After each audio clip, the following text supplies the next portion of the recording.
On July 1, 1991, President George H.W. Bush nominated Clarence Thomas for the Supreme Court of the United States to replace Thurgood Marshall, who had announced his retirement. The nomination proceedings were contentious from the start, especially over the issue of abortion, and many women's groups and civil rights groups opposed Thomas on the basis of his conservative political views, as they had also opposed Bush's Supreme Court nominee from the previous year, David Souter.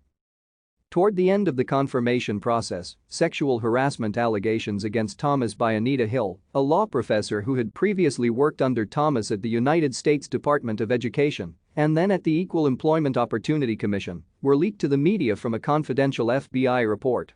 The allegations led to a media frenzy about sexual harassment and further investigations. Televised hearings were reopened and held by the Senate Judiciary Committee before the nomination was moved to the full, Democratic-controlled Senate for a vote. Thank you for watching. Like and subscribe if you would like to view more of our videos. Have a nice day.